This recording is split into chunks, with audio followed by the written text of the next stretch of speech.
Hey, hey, Amanda here. Welcome back to Unbottled Potential. I am coming at you with a bonus episode from the Stop Drinking, Start Manifesting series. I released the first episode in this series on Tuesday. So if you haven't listened to that, it's all about the energetics of alcohol and how it can disrupt your ability to manifest. Pop back over and listen to that episode. Today, I just couldn't wait to give you more. This is going to be a monthly series within the podcast. And I didn't want you to wait a whole month before I gave you a little more detail on the magic that is manifesting alcohol free. So today I'm going to give you an introduction to manifestation, and we're going to talk all about how being alcohol free can actually enhance this process. Again, it's not that you cannot manifest as a drinker. I certainly did, but you will manifest with so much more ease if you choose to be in true alignment. And one of the ways that we can get into alignment is to remove anything that has a low energetic vibration. And as you learned in the last episode, that is alcohol, 100%. So today I'm going to debunk some of the old manifestation myths. I'm going to give you my definition of manifestation and how I kind of see it through the eyes of elective sobriety. And I'm going to teach you how being alcohol free can help you manifest at a more rapid rate. So I want to get started by kind of debunking some of the myths of manifestation, because so many of the kind of new age rhetoric pieces on manifestation, think law of attraction, think the secret, they kind of leave some things out, and they lead you to believe that if you just think about it and think about it enough, that it will materialize. The model of the secret is ask, believe, receive.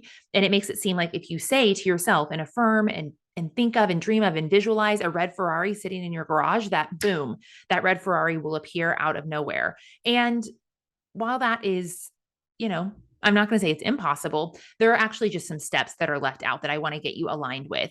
There's also the concept that you have to always be thinking in positive affirmations, and that you don't dare think a negative thought, because that's going to maybe create a negative materialization in your life. There's also, the concept that we need to create vision boards, and that you don't want to share your dreams and desires because you could jinx it. And all of that is, I think that there's some weight to all of these little tools that we get, like positive affirmations. I certainly use them. If you were to look around my office right now, you're going to see Post-its everywhere with positive affirmations, but that is not the first step. That's not the only tool. Vision boards are not the only tool. I also have a vision board right behind me in my video, where I have little images of things that I want to bring into fruition, but that is not the core component of my practice. So I think that a lot of the manifestation teachers out there, manifestation practices, really oversimplify it and make it seem like there's this one magic thing that you can do.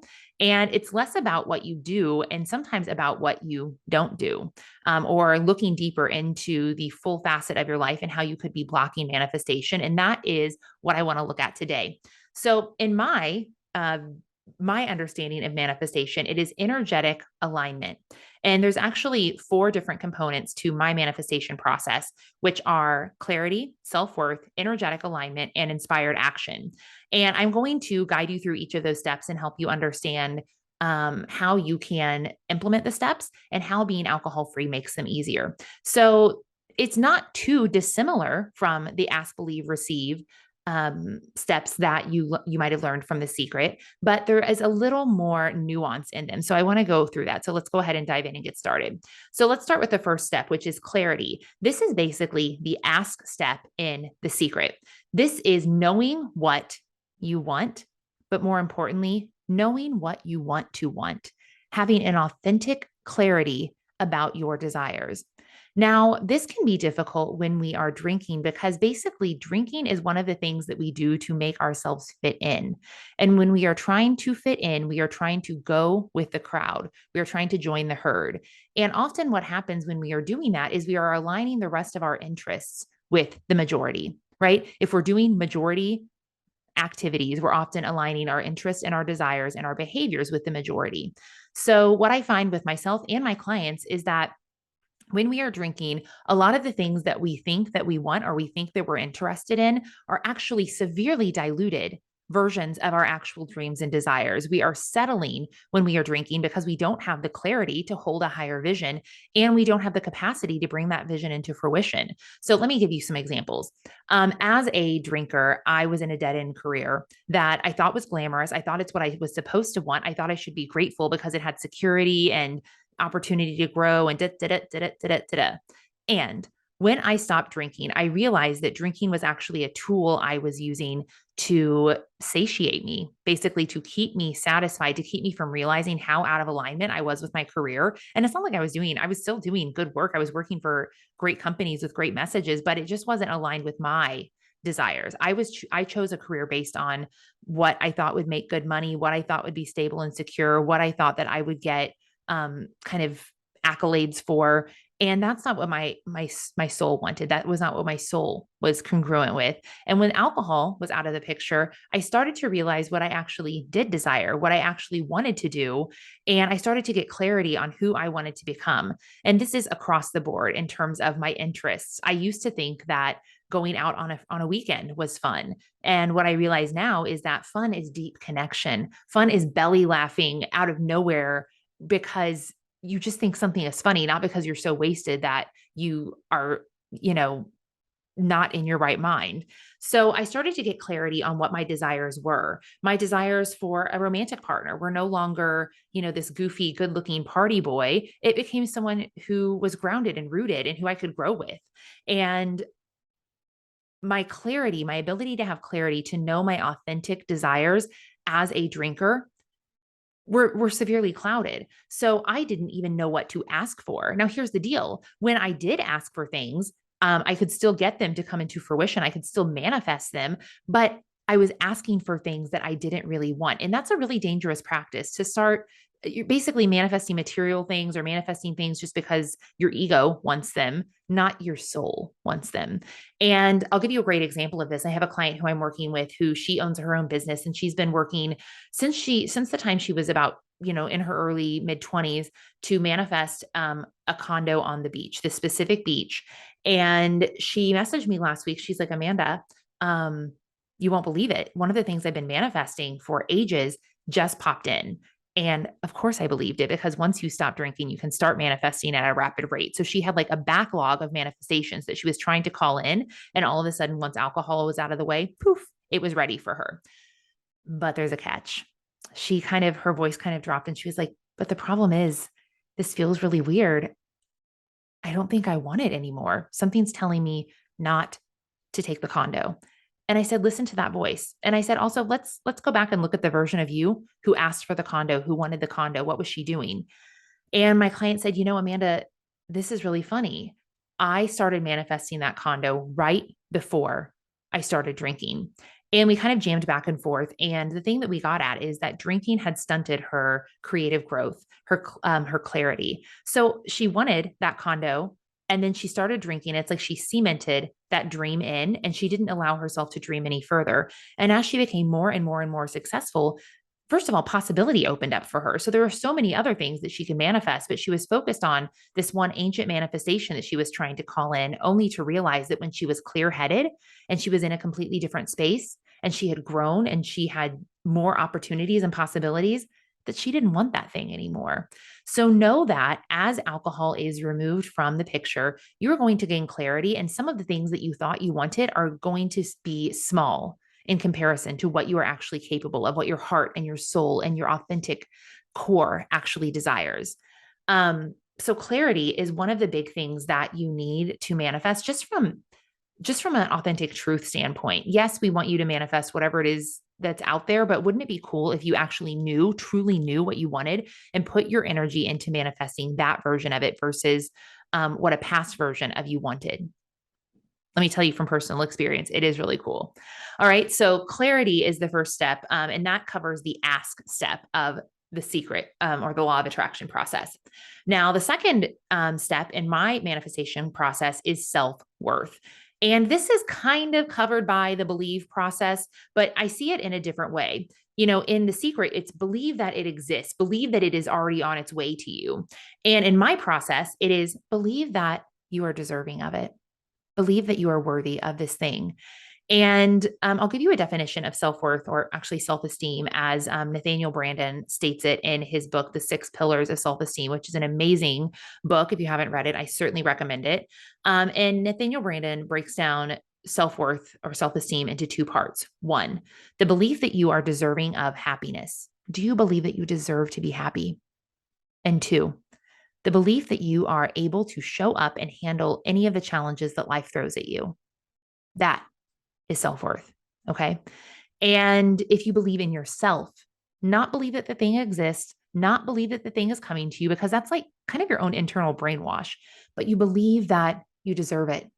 You have to believe that you are deserving of it. And so often as drinkers, our sense of self-worth is very low, because let's look at those 2 points. One, that we are deserving of happiness. Two, that we have what it takes to handle life's challenges. Now, when you drink, you're drinking a depressant, right? We know this. So what does it say that you think you're worthy of happiness if you are constantly funneling a depressant into your body?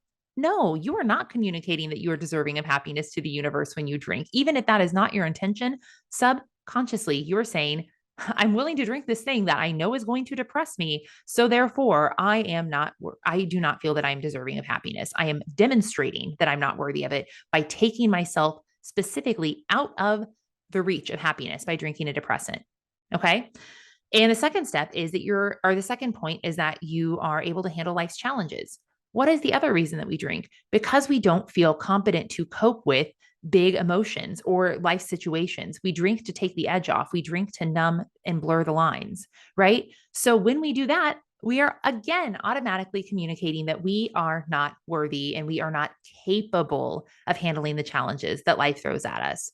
And so, from that perspective, how could you really truly feel into the possibility that you are worth calling in your biggest, deepest desires? If you don't even think that you are on a subconscious level able to show up and handle life or capable of happiness, deserving of happiness, how could you then align with something big and bold that you're wanting to call into your life?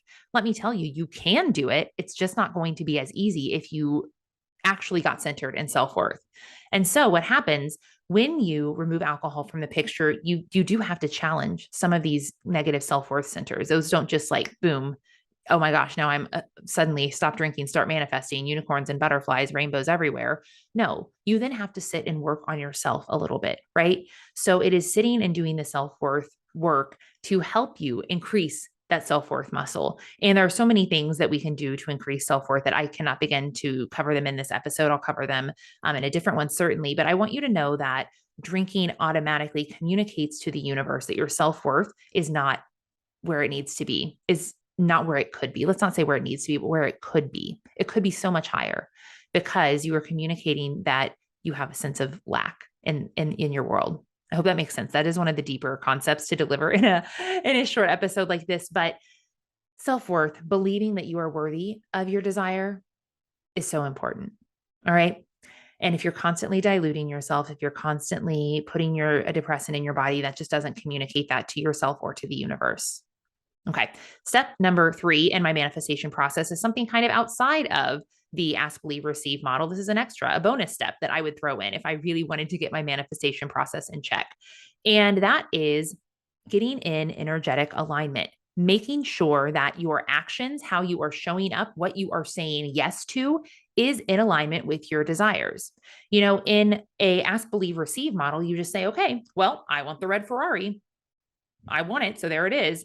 But if you are doing things that put you out of alignment with the red Ferrari, it's not going to come into your life as easily, and definitely not in as high of a vibe way, right? Energetic alignment says, I choose to vibrate at the same level of my desires. Now, we learned from episode 7 that alcohol has low vibe energy, right? So it automatically pulls you out of energetic alignment with higher vibe things that you want.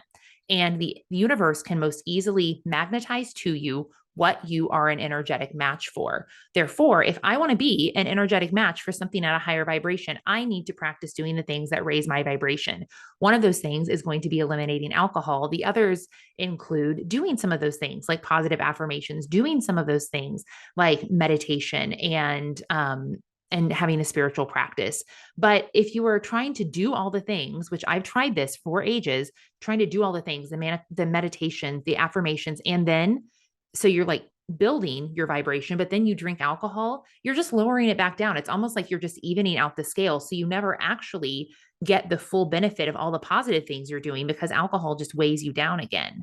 So where you could have been really close to that high vibe thing because of all the amazing things you were implementing, you automatically knock yourself down a few levels when you choose to drink.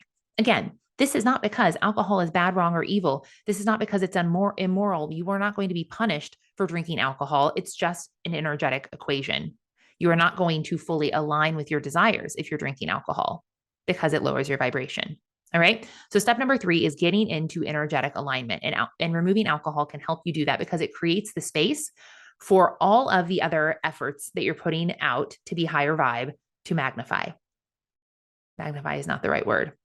To multiply. That's it. Okay. So let's move on to the final step in my manifestation process, which is taking inspired action. This is the receive step. Now, some manifestation processes would have you believe that you just sit there once you've asked and you believed, it's just going to show up.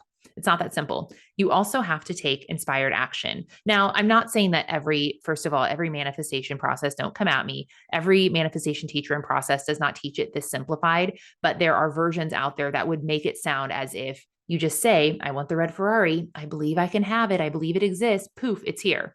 And we know that we can't just sit on our tush and expect things to show up. Sometimes they show up with incredible ease. And I'll tell you one of my personal manifestations that resulted from inspired action. But you do have to get out there and do the things that will align you with this desire, right? So if you want a boyfriend, you can't just sit at home and hope that he shows up at your door. That'd be really cool. But more often than not, you have to go out in public. You have to do the things that you would otherwise do to be around romantic partners. So a great example is one of my long-term clients. She just recently called me. We haven't worked together in about a year, but she called me because she's been at this job that she really, really has a heart for, but it's draining her. It is sucking her soul dry. And she said, I tried to quit. They convinced me not to. I have to quit today. They are underpaying me severely. I'm doing 3 people's jobs and I can't do it anymore. I am at my wit's end. I'm going to quit today. But what I'm going to do is I'm going to tell them, because I feel bad, basically, that I will work 4 more weeks. I'll work through the rest of the month so that they can get set up for success. And I said, is that really in the highest vibe alignment for you? And we sat and we talked about it for a second, and we conjured up this plan that sounded almost impossible. Like, why would they even go for this?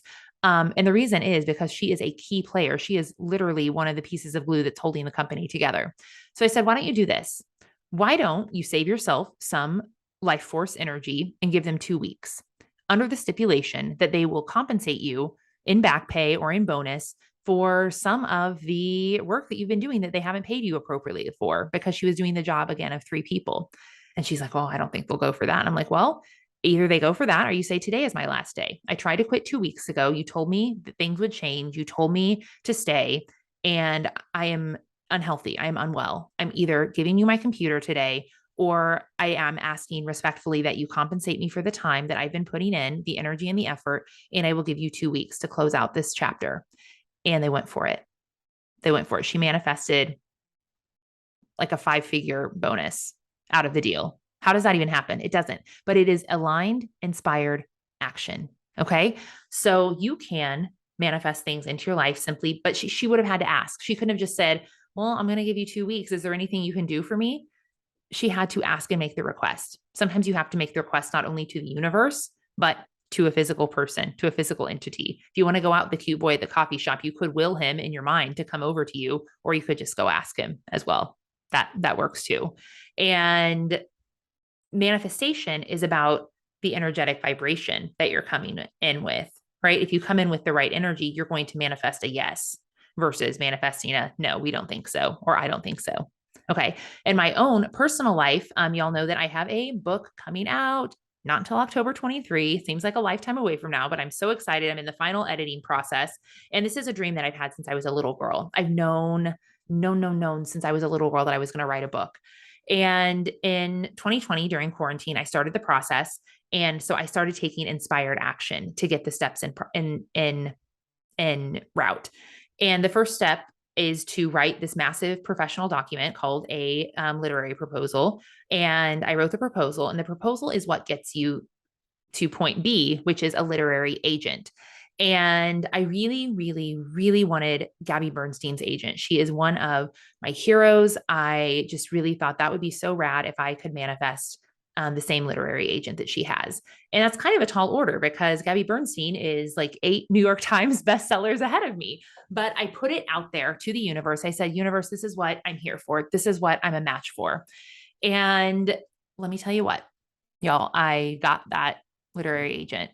And it seemed to happen with such ease that it was almost crazy that it came to be. But then the best part was that, and bless my literary, I have 2 literary agents, Steve and Jan. Shout out to them if they're listening.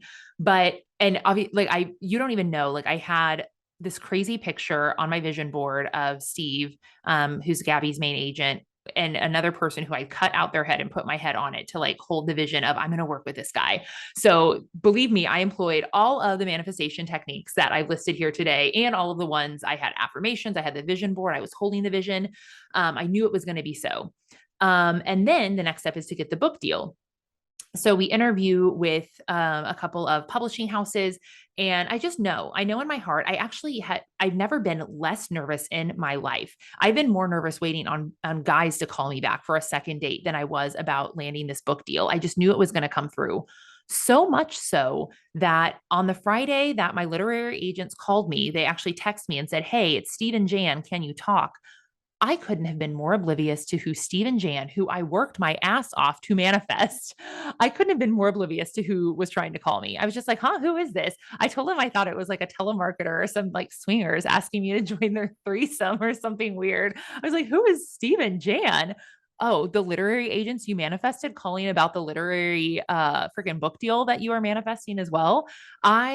I was just in such a state of this has already happened that I didn't even know that it was here. Okay. And this is so unlike me because I am an obsessor, but because I had aligned myself so clearly with this desire, when it came, I was almost shocked. I'd almost forgotten that I'd asked for it. And that is the beauty, my friends, of really, really having a strong manifestation process where you know what you want, you have full clarity, you believe you are worth it, and you believe it can be yours, where you've gotten into energetic alignment, you have up leveled to the energetic vibration of your manifestation, and you take inspired action, and it just shows up. It shows up with ease. And that is what you deserve. You don't deserve this process where you're having to hem and haw and struggle and grasp and grapple to get the things that you want. I probably could have gotten a book deal as a drinker, but it would have taken me a lot longer and it would have been a lot more difficult. And it came to me with such ease. And I'm just so grateful. And this can be what happens for you if you choose to show up for yourself, show up for your dreams, show up for your desires, and make sure that you are aligning and vibrating at the highest frequency so that you are so close to all of your manifestations, they seem to come to you like magnets, right? Like a moth to a flame. That's what I want for you. I want the things that you want in your life to be so close that you know that the thing that was once a distant dream, now you can just reach out and grab it. I can't tell you all of the things, well, I could, but it would be a very long episode that I have wanted for so long that now either I have them or they seem so close that it's like no big deal. And this was not my reality before. Some of y'all don't know, but I came from a single parent household. Lack was one of the things that was just pounded into our heads. And I had to do a lot of work to rewire, to really feel worthy and deserving of all of these things that I have and that I want now. And now that I've done that work, now that I've gotten out of my own way, things come to me with such ease. And I trust that the universe is always working on my behalf to bring the things that I desire or something better. I also know that my creativity is only beginning to blossom to really understand what it is that I want and what it is that I'm capable of. And I know that some of my dreams are small in comparison to what the universe has in store for me. And I believe that for you too. So I want you to know that whatever you have on your mind right now, not only is that possible, but even something greater. So I'd like for you to just hold in your heart for a moment that you have an attraction power in you that is so profound that listening to this podcast, listening to this information, letting this sink in that you are deserving and worthy and actually incredibly magnetic. I could have sat here for hours and told you stories from my clients that how they have brought in miraculous things into their life with such ease after they just got into alignment with this process. And you are that magnetic as well. You can call things in with incredible ease. And I want that for you. So this is, as I said, the exact work that I do with my one-on-one clients. And I have a lot of different options to work with me in this capacity. I'd be so happy to talk to you about that. Just shoot me a DM on Instagram if you ever want to talk about what it looks like to work together and to create this beautiful magic. It is my truest passion for you to call in your dreams and desires. You deserve that. And we need more people who are living in their highest truth, living out, fulfilling their authentic desires. We need more of that in this world because the world is a truly magical place. And the more that you can represent that and embody that and take advantage of that, the better the world will be. And that will create a magnificent trickle down effect to everyone around you. So I know that you learning this process will only benefit not only your life, but everyone whose life you touch around you. So if you are feeling what I'm putting down here, I'd love to hear from you. If this episode impacted you, if it helped you see manifestation in a different way, take a screenshot and share it over on Instagram. And if you are listening, actually, no matter when you are listening to this episode, I have some goodies for you. If you would be so kind to rate and review this podcast over on Apple and take a screenshot before you submit it, and send it to me in just a week. Actually, I'm moving it to September 1st, 2022. I am throwing a podcast launch event to help celebrate the launch of this podcast. So if you would rate and review the podcast before then, take a screenshot before you submit and DM it to me. I'm at Amanda Kuda on Instagram. I will invite you to this fun party. We're going to do some teaching. We're going to do maybe some manifestation practices. I have a lot in store for you. We're going to do a free live event September 1st. If you are listening to this episode after the fact, go ahead and rate and review and send me the screenshot anyway. I've recorded a really lovely meditation for you that will help you to call in your deepest dreams and desires. It will help you unbottle your potential in ways that you may have not felt possible before. And I'd love to share that with you. So hit me up with a rating and review and shoot me the screenshot over on Instagram, and I will get you whatever goodie is available at that time. And I love to hear from you. Like I said, if this episode made a difference, screenshot it and share it. Let me know, DM me. I just love to hear from you. And I'm putting this information out there for more people to receive it because I know that it is so profound and important in this lifetime. So I hope that this bonus episode inspired you and helped you today. And if so, I'd love to know. And I will catch you next week back on our regular schedule. I'll see you then.